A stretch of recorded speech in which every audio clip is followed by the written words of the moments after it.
میری الفت مدینے سے یوں ہی نہیں، میرے آقا کا روضہ مدینے میں ہے۔ میری الفت مدینے سے یوں ہی نہیں، میرے آقا کا روضہ مدینے میں ہے۔ میں مدینے کی جانب نہ کیسے کھینچوں، میں مدینے کی جانب نہ کیسے کھینچوں، میرا دل اور دنیا مدینے میں ہے۔ پھول کھلتے ہیں پڑھ پڑھ کے صلی علی، پھول کھلتے ہیں پڑھ پڑھ کے صلی علی، جھوم کر کہہ رہی ہے یہ باد صبا، جھوم کر کہہ رہی ہے یہ باد صبا، ایسی خوشبو چمن کے گلوں میں کہاں، ایسی خوشبو چمن کے گلوں میں کہاں، جیسی خوشبو نبی کے پسینے میں ہے۔ میری الفت مدینے سے یوں ہی نہیں، میرے آقا کا روضہ مدینے میں ہے۔ اپنے روضے میں زندہ ہے میرا نبی، اپنے روضے میں زندہ ہے میرا نبی، روضہ جنت ہے شک تو نہ کرنا کبھی، روضہ جنت ہے شک تو نہ کرنا کبھی، مردے جنت میں ہوتے نہیں دوستو، مردے جنت میں ہوتے نہیں دوستو، اور وہ جنت کا ٹکڑا مدینے میں ہے۔ میری الفت مدینے سے یوں ہی نہیں، میرے آقا کا روضہ مدینے میں ہے۔ میں مدینے کی جانب نہ کیسے کھینچوں، میں مدینے کی جانب نہ کیسے کھینچوں، میرا دل اور دنیا مدینے میں ہے۔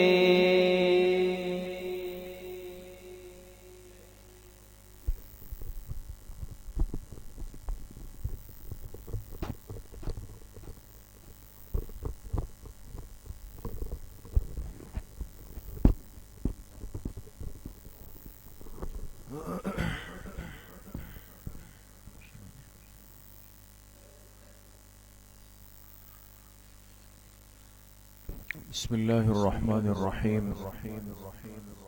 الحمد لله وكفى وسلام على عباده الذين اصطفى، خصوصا على سيد الرسل وخاتم الأنبياء وعلى آله وأصحابه الأتقياء.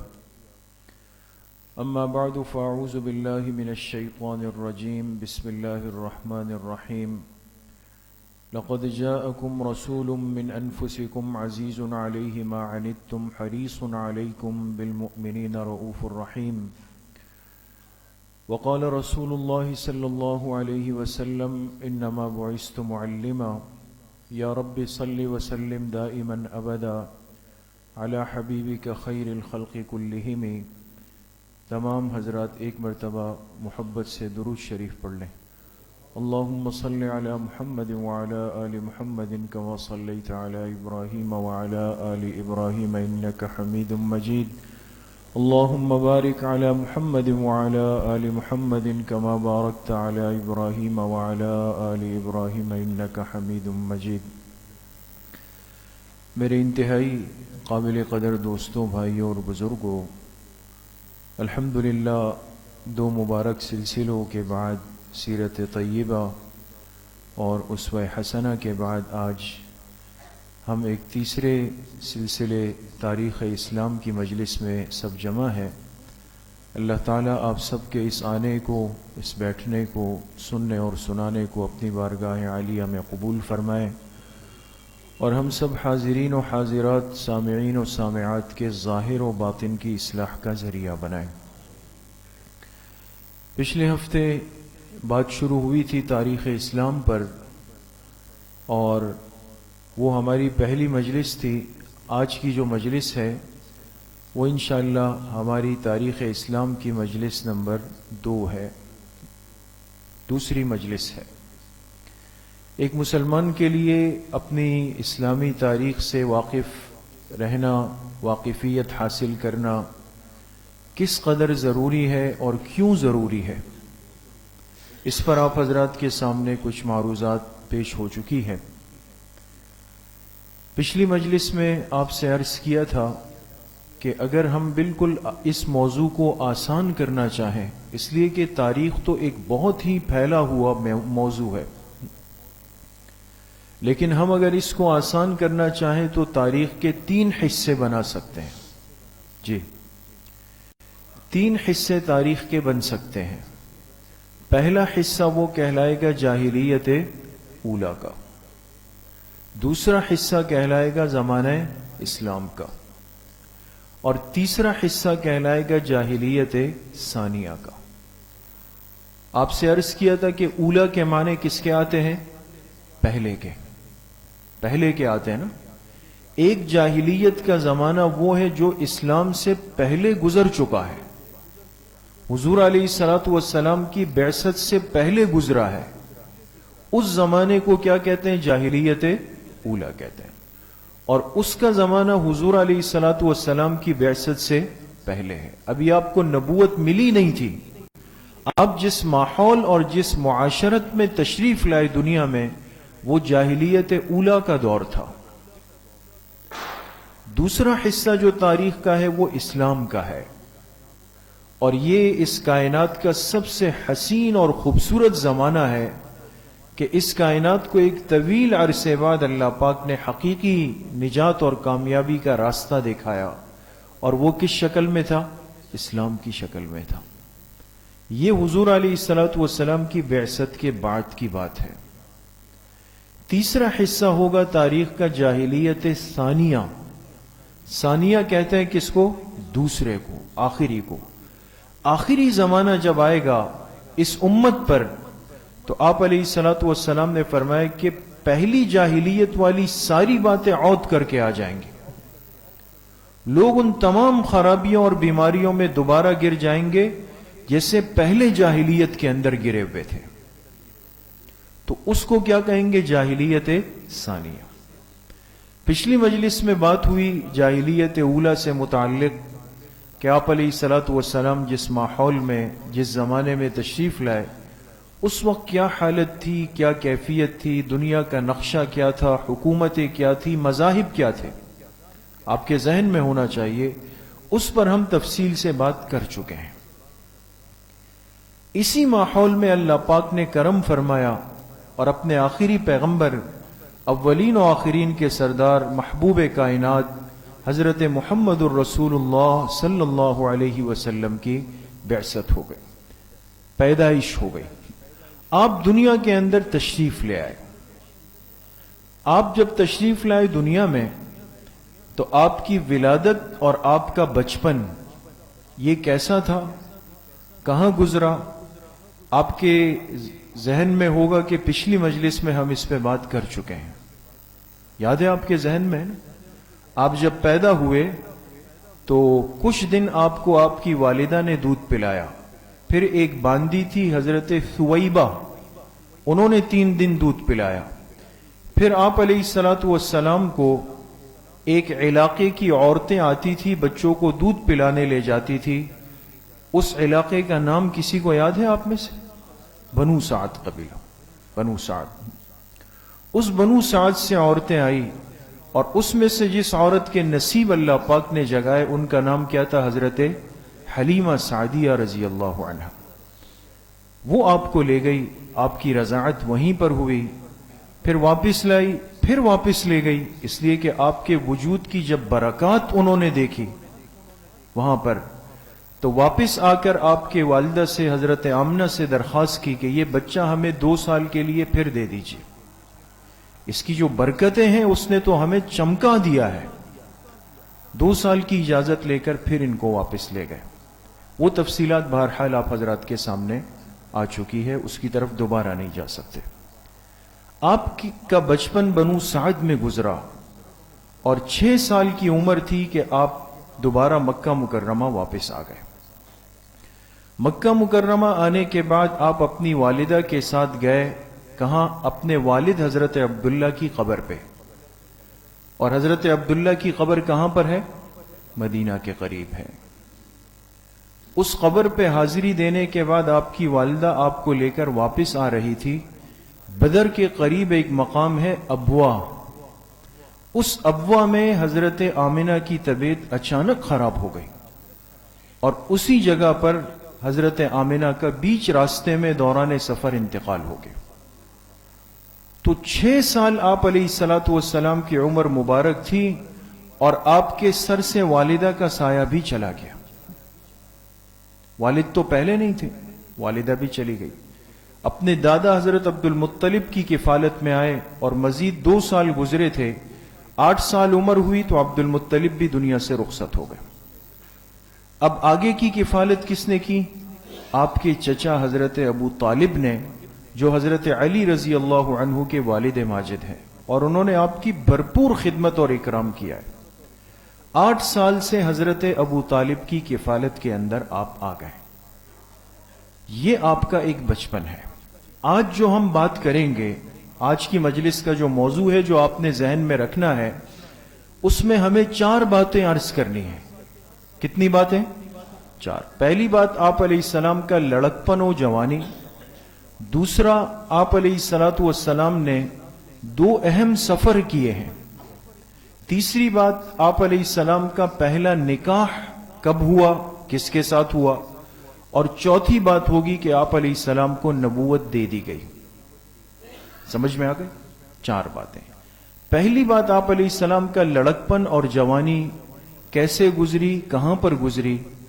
یہ سارا عرصہ آپ علیہ الصلوۃ والسلام نے مکہ مکرمہ کے اندر گزارا ہے. لڑکپن بھی اور جوانی کا آغاز بھی، یہ سب کہاں پہ گزارا ہے؟ مکہ مکرمہ میں. آگے چلیں. آپ کی عمر مبارک 10 سال تھی. کتنے سال؟ 10 سال تھی. 10 سال کی عمر میں حدیث پاک میں آتا ہے، آپ علیہ السلام نے فرمایا، مکہ مکرمہ میں ایک علاقہ ہے، اس کا نام ہے اجیاد. اجیاد کا علاقہ، یہ آپ دیکھ رہے ہیں، یہ حرم شریف ہے دوستو. یہ جو ہرا کلر ہے نا، گرین کلر، یہ حرم شریف کا ایک نقشہ ہے. اس سے سیدھی ایک لکیر آ رہی ہے. یہ کیا لکھا ہوا ہے؟ اجیاد. یہ اجیاد لکھا ہوا ہے. آج بھی آپ حضرات جو گئے ہیں، اللہ سب کو حاضری نصیب فرمائے، بار بار نصیب فرمائے. بیت اللہ شریف سے آپ باہر نکلیں، بالکل قریب میں ہے مستشفیٰ اجیاد کے نام سے. مستشفیٰ کہتے ہیں ہاسپٹل کو، اسپتال کو. مستشفیٰ اجیاد ہے. مکہ مکرمہ حرم شریف کے جتنے دروازے ہیں، اس میں ایک بڑا معروف دروازہ ہے باب ملک عبدالعزیز کے نام سے. باب الملک عبدالعزیز، جو آل سعود کے بڑے مشہور بادشاہ گزرے ہیں اور بہت نیک بادشاہ تھے. ان کے نام پر یہ دروازہ ہے جس کا نام ہے باب ملک عبدالعزیز. سمجھ میں آتی ہے بات؟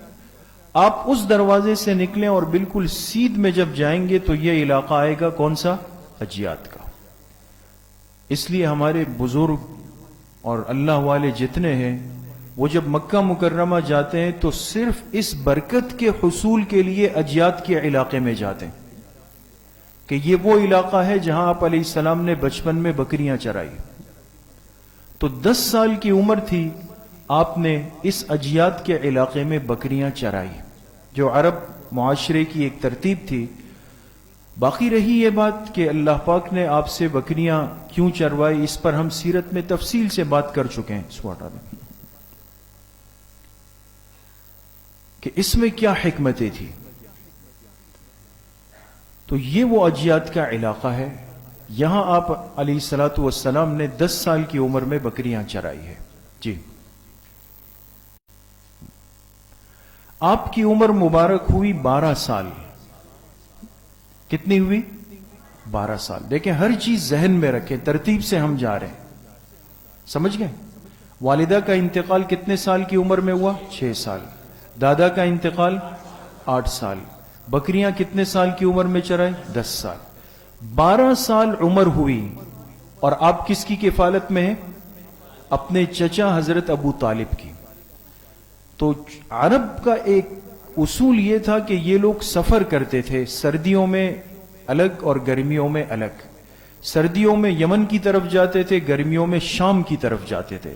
دیکھیں یہ مکہ مکرمہ ہے، نظر آ رہا ہے؟ یہاں سے سیدھا یہ راستہ جاتا ہے، آگے چلیں. یہ شام کا علاقہ آپ کو نظر آ رہا ہے. شام نظر آ رہا ہے دوستو؟ اس سے پہلے یہ کیا لکھا ہوا ہے؟ بصرہ. باپ پیش پڑھیں، یہ کیا لکھا ہوا ہے؟ بصرہ. بصرہ ایک الگ علاقہ ہے عراق کا، وہ الگ ہے بالکل. یہ بصرہ علاقہ ہے. آپ کے چچا حضرت ابو طالب ترتیب کے اعتبار سے مکہ مکرمہ سے تجارت کے لیے جا رہے تھے شام، اور بتیجے کی یعنی آپ علیہ السلام کی عمر کتنے سال تھی؟ 12 سال. تو وہ آپ کی بہت زیادہ نگرانی کرتے تھے. تو انہوں نے کہا کہ بچے ایسا نہ ہو کوئی نقصان پہنچا دے، تو آپ کو اپنے ساتھ لیا سفر پہ. تو پہلا سفر آپ نے شام کا اپنے چچا کے ساتھ کیا 12 سال کی عمر میں. شام جا رہے، راستے میں ایک واقعہ پیش آیا. یہ دیکھیں شام ابھی پہنچے نہیں، اس سے پہلے یہ علاقہ کیا ہے؟ بصرہ ہے. راستے میں ایک عیسائی راہب سے ملاقات ہوئی. یہ بصرہ جب قافلہ پہنچا کچھ دیر کے لیے ٹہر گیا. وہاں ایک مشہور عیسائی عالم تھا جو انجیل کا بہت بڑا عالم تھا، راہب تھا. وہ وہاں بیٹھا ہوا تھا. اس نے دیکھا کہ عرب کا ایک قافلہ آ رہا ہے اور اس میں ایک بچہ بھی ہے، بڑا حسین و جمیل خوبصورت. اس نے جب دیکھا تو حیران رہ گیا. قریب آیا، آپ علیہ الصلوۃ والسلام کے چہرے کو دیکھا، آنکھوں کو دیکھا، پھر آپ علیہ الصلوۃ والسلام کی کمر مبارک کو دیکھا. اور یہ دیکھنے کے بعد عیسائی راہب نے آپ میں آخری نبی کی تمام نشانیاں پہچان لی. آپ 12 سال کے ہیں، لیکن وہ عیسائی راہب آپ کو دیکھ کر سمجھ گئے کہ اللہ نے جس کو آخری نبی بنانا ہے وہ یہی بچہ ہے، وہ یہی بچہ ہے. تو چونکہ وہ تو تھا عیسائی مذہب پر اور صحیح ترتیب پہ چل رہا تھا، تو اس نے ایک اخلاص کے ساتھ آپ کے چچا ابو طالب کو مشورہ دیا اور کہا کہ یہ آپ کا بھتیجا عام بچہ نہیں ہے، اس نے آگے چل کر اللہ کا آخری پیغمبر بننا ہے. اور کہا یہ سن لے کہ آپ جا رہے ہیں شام، جو یہود کا علاقہ ہے اور یہود کے علماء رہتے ہیں، اور ان کے کان کھڑے ہو چکے ہیں کہ آخری پیغمبر کے خروج کا زمانہ قریب ہے. وہ ایک ایک فرد پہ نظر رکھتے ہیں. آپ کا بھتیجا جائے گا، وہ اس بچے کو نشانیوں سے پہچان لیں گے اور نقصان نہ پہنچا دے. لہذا عیسائی راہب نے مشورہ دیا ابو طالب کو کہ آپ آگے جانا چاہیں تو جائیں، لیکن بھتیجے کو مکہ واپس بھیج دیں. ابو طالب سمجھ گئے اور یہیں سے آپ علیہ السلام کو مکہ مکرمہ واپس روانہ کر دیا. سمجھ میں آ گئی؟ تو پہلا سفر شام کا ہوا 12 سال کی عمر میں، لیکن شام تک پہنچے نہیں. کس علاقے سے واپسی ہو گئی؟ بصرہ سے واپسی ہو گئی. جی آپ مکہ مکرمہ آ گئے، یہ آپ کے لڑکپن کا زمانہ تھا اور یہ گزر رہا تھا۔ عربوں کے اندر ایک ترتیب زمانے جاہلیت سے چل رہی تھی۔ آپ جیسے سنتے ہیں نا، عربوں میں لڑائیوں کی، جنگوں کی ایک بڑی عادت تھی۔ معمولی بات پر لڑنا، جھگڑنا، فساد کرنا، فتنہ کرنا، یہ ان کی ایک عادت تھی۔ لیکن یہ ان کی ایک قومی غیرت بھی تھی کہ اگر ہماری قوم پہ کوئی حملہ کرے، حملہ آور ہو، تو پھر سب مل کے مقابلہ کریں گے۔ یہ نہیں تھا کہ پھر کوئی گھر بیٹھ جائے، یہ مردانگی کے خلاف تھا۔ تو آپ علیہ السلام کی عمر مبارک جب 16 سال ہوئی، 16 سال، اس سال عرب میں ایک مشہور جنگ ہوئی حرب الفجار کے نام سے۔ کس کے نام سے؟ حرب الفجار کے نام سے ایک جنگ ہوئی 16 سال کی عمر میں، جب آپ علیہ السلام کی عمر تھی، اور اس میں سب قریش نکلے، آپ کے چچا بھی نکلے۔ تو جب نکلے تو آپ علیہ السلام کو بھی ساتھ لے گئے اس جنگ میں، جو جنگ لڑی گئی، اور آپ نے اس جنگ کے مناظر کو اپنی آنکھوں سے دیکھا، اس میں شرکت بھی ہوئی۔ لیکن یہ آپ کی ایک برکت تھی کہ پہلی دفعہ آپ ایک ایسی جنگ میں شریک ہوئے، چنانچہ اسی جنگ کے بعد ایک معاہدہ آپس میں طے پایا عرب میں پہلی مرتبہ، اس سے پہلے کبھی نہیں ہوا۔ لیکن اس سال معاہدہ ہوا کہ آئندہ عرب کے قبائل آپس میں ایک دوسرے سے نہیں لڑیں گے۔ سمجھ میں آتی ہے بات؟ یہ معاہدہ ہوا، اور اس معاہدے میں بھی آپ علیہ الصلوۃ والسلام نے شرکت فرمائی۔ سمجھ گئے؟ تو آپ کی عمر مبارک کتنی تھی؟ 16 سال۔ آگے اب آپ علیہ الصلوۃ والسلام کی عمر مبارک 25 سال ہو گئی۔ شام کا پہلا سفر کتنے سال کی عمر میں کیا؟ 12 سال۔ ذہن میں رہے، 25 سال کی عمر میں آپ نے شام کا ایک دوسرا سفر کیا ہے۔ مکہ مکرمہ سے آپ روانہ ہوئے اور شام تک گئے، پہنچ گئے۔ لیکن اب یہ سفر آپ نے کس کے ساتھ؟ چچا کے ساتھ نہیں کیا۔ مکہ مکرمہ میں ایک مالدار خاتون تھی، عزت دار، جن کا نام تھا حضرت خدیجہ رضی اللہ عنہا، اور یہ بہت مالدار تھی۔ اس کی ترتیب یہ تھی کہ یہ اپنا مال اپنے ملازموں غلاموں کے ذریعے سے بھجواتی تھی شام اور یمن، اور تجارت میں لگاتی تھی۔ تو آپ علیہ الصلوۃ والسلام کی ملاقات ہوئی، حضرت خدیجہ کے غلام تھے، اس کا نام تھا میسرہ۔ یہ کیا لکھا ہوا ہے؟ میسرہ۔ میسرہ سے ملاقات ہو گئی۔ میسرہ نے آپ علیہ السلام سے کہا کہ ہم شام جا رہے ہیں، اگر آپ ہمارے ساتھ جانا چاہیں اس کاروباری قافلے میں، تجارتی قافلے میں، تو ساتھ ہو جائیں۔ آپ علیہ السلام نے فرمایا تم پوچھ لو اپنی مالکن سے۔ حضرت خدیجہ رضی اللہ عنہا کو پتہ چلا کہ ایسے ایک نوجوان ہے قریش کا، جس کی عمر 25 سال ہے اور بہت نیک ہے، وہ بھی اس تجارت میں شریک ہونا چاہتے ہیں۔ تو حضرت خدیجہ نے ان سے معاملہ کیا مضاربت کا۔ مضاربت سمجھتے؟ یہ کاروبار کا ایک طریقہ ہوتا ہے، مضاربت اس کو کہتے ہیں کہ ایک آدمی سرمایہ لگائے، دوسرا آدمی محنت کرے۔ ایک نارمل سی بات ہے، جیسے لوگ کرتے ہیں، بھئی ایک آدمی کے پاس پیسے ہیں لیکن اسے کام کرنا نہیں آتا یا کام نہیں کر سکتا، دوسرے آدمی کے پاس پیسے نہیں ہے لیکن وہ مارکیٹنگ کے فن سے ماہر۔ تو آپ علیہ السلام سے مضاربت طے ہوئی کہ آپ میرا مال لے جائیں گے، شام میں اس کو بیچ دیں گے، اور واپس جب آئیں گے تو نفع ہم آپس میں ترتیب کے ساتھ بانٹ لیں گے۔ میسرہ بھی آپ کے ساتھ ہوئے، اور اس سفر میں آپ شام پہنچ گئے اور کاروبار ہوا۔ لیکن جو غلام میسرہ آپ کے ساتھ تھے وہ حیران ہو گئے، اس لیے کہ میسرہ تو آتے جاتے تھے کاروباری سلسلے میں، لیکن وہ کہتے ہیں کہ اس نوجوان کے ساتھ جو سفر ہوا تو عجیب بات یہ تھی کہ ہم جس چیز کو ہاتھ لگاتے تھے اس میں برکت ہوتی تھی، ہر چیز سونا بنتی جا رہی تھی، اور اتنا نفع حضرت خدیجہ کے مال میں کبھی نہیں ہوا جتنا اس نوجوان کے ساتھ ہوا۔ آپ کا تو وجود ہی برکتوں والا تھا۔ تو سفر سے جب واپسی ہوئی تو میسرہ نے جا کر پہلے حضرت خدیجہ کو پوری کارگزاری سنائی، کہا کہ یہ نوجوان تو بڑا بابرکت ہے، کیا ہوا؟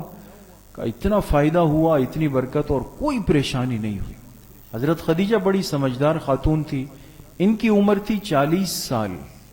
کتنی تھی؟ اور آپ علیہ السلام کی عمر کتنی ہے؟ کتنا فرق ہے آپس میں؟ 15 سال کا فرق ہے. آپ نوجوان ہیں، یہ ادھیڑ عمر خاتون. لیکن حضرت خدیجہ بہت متاثر ہوئی اور خود انہوں نے آپ کو نکاح کا پیغام بھیجا. خود 40 سال کی خاتون نے آپ کے چچا ابو طالب کو پیغام بھیجا کہ میں آپ کے بھتیجے کے ساتھ نکاح کرنا چاہتی ہوں اگر آپ لوگ راضی ہو. حضرت خدیجہ تو بہت بڑے درجے کی خاتون تھی اور اللہ نے نوازا ہوا تھا. تو حضرت ابو طالب نے فرمایا کہ میں اپنے بھتیجے سے پوچھ لوں گا. عاقل بالغ اولاد سے نکاح کا مشورہ ضروری ہے، ان کے مشورے اور اجازت کے بغیر تو نہیں ہو سکتا، چاہے وہ بچہ ہو یا بچی ہو، اس کے بغیر نہیں.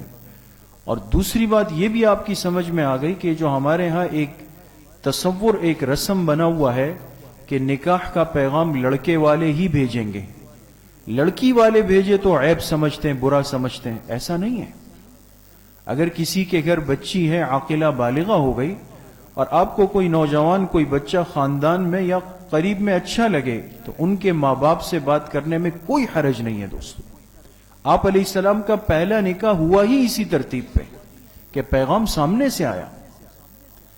تو حضرت خدیجہ نے نکاح کا پیغام بھیجا. چچا نے کہا میں مشورہ کروں گا. آپ سے پوچھا، آپ نے فرمایا جو آپ مناسب سمجھیں گے میرے حق میں اس کو قبول کر لوں گا. آپ نے جب ساری زندگی میرا خیال رکھا ہے تو میری خیر خواہی کریں گے. تو حضرت ابو طالب تیار ہو گئے اور آپ کا نکاح 25 سال کی عمر میں حضرت خدیجہ رضی اللہ تعالی عنہا کے ساتھ ہو گیا. یہ آپ علیہ السلام کا پہلا نکاح ہے. آگے چلیں. اچھا، اب یہاں بڑی قابل غور بات کہ حضرت خدیجہ کے ساتھ آپ نے اپنی زندگی کے 25 سال گزارے. نکاح کتنے سال کی عمر میں ہوا تھا؟ اور مزید 25 بھی انہی کے ساتھ گزارے. تو آپ کی عمر مبارک کتنی ہو گئی؟ 50 سال کی عمر تک آپ علیہ السلام نے دوسرا نکاح نہیں فرمایا ہے. سمجھ گئے؟ وہ ملحدانہ ذہن جو آج نعوذ باللہ یہ کہتا ہے کہ تمہارے پیغمبر نے اتنے نکاح کیے، اتنے نکاح کیے، اور بعض بدبختوں نے لکھا کہ یہ عیش پرستی تھی، نعوذ باللہ من ذالکم. تو ان سے پوچھنا چاہیے کہ جب بالکل جوانی کا زمانہ 25 سال تھا، اس وقت آپ ایک نکاح کر رہے ہیں اور وہ بھی اپنے سے 15 سال بڑی عمر کے خاتون سے. اور جب جوانی ختم ہو گئی، 50 سال عمر ہوئی، پھر باقی نکاح ہوئے. عیش پرستی کہاں ہے؟ اس کے پیچھے تو بڑی حکمتیں تھی. بقیہ نکاح ان کی وفات کے بعد آپ نے فرمائے، حضرت خدیجہ کی وفات کے بعد. اور آپ نے یہ 25 سال ان کے ساتھ بڑی محبت کے گزارے. اتنی محبت تھی کہ وفات کے بعد تک آپ ان کو یاد کرتے. اس لیے روایت میں آتا ہے، حضرت عائشہ صدیقہ رضی اللہ عنہا فرماتی ہے کہ مجھے کسی پر اتنی غیرت نہیں آتی تھی جتنا حضرت خدیجہ کے بارے میں. اس لیے کہ آپ علیہ السلام مجھ سے نکاح کرنے کے بعد، حضرت عائشہ فرماتی ہیں، مجھ سے نکاح کرنے کے بعد اور کسی کا تذکرہ نہیں کرتے، لیکن حضرت خدیجہ کو پھر بھی یاد کرتے تھے. اور ان کی وفات کے بعد جو ان کی متعلقات تھی، سہیلیاں تھی، ان کے گھر ہدایہ بیچتے تھے، خیال رکھتے تھے، بڑی محبت فرمائی. اور انہوں نے بھی آپ علیہ الصلوۃ والسلام کو بڑا حوصلہ دیا ہے، بڑی تسلی دی ہے، بہت خیال رکھا ہے. یہ نکاح ہوا. یہ آپ دیکھ رہے ہیں مسجد حرام ہے. یہ علاقہ ہے سوق اللیل کا. پچھلی مجلس میں بھی یہ لفظ آیا ہے نا، سوق اللیل. اسی سوق اللیل میں حضرت خدیجہ رضی اللہ عنہا کا گھر تھا، اور اسی جگہ آپ کی ولادت بھی ہوئی ہے نا. آپ نے سنا تھا نا پچھلی مجلس میں، آپ علیہ السلام کی ولادت بھی اسی علاقے کے ایک گھر میں ہوئی، اور حضرت خدیجہ کا گھر بھی یہاں پر تھا. لیکن جب نکاح ہو گیا تو نکاح کے بعد حضرت خدیجہ نے آپ کو پیشکش کی کہ میں مناسب سمجھتی ہوں کہ آپ میرے ہاں تشریف لے آئیں اور ہم اسی گھر میں زندگی گزاریں. تو آپ پہلے تو خاندان کے گھر میں تھے جو قریش کا خاندانی گھر تھا، لیکن نکاح کے بعد آپ سوق اللیل میں حضرت خدیجہ کے گھر تشریف لے گئے، اور پھر 25 سال آپ علیہ الصلوۃ والسلام نے وہاں پہ گزارے. سمجھ میں آ گئی بات؟ جی. یہ آپ علیہ السلام کا پہلا نکاح ہو گیا.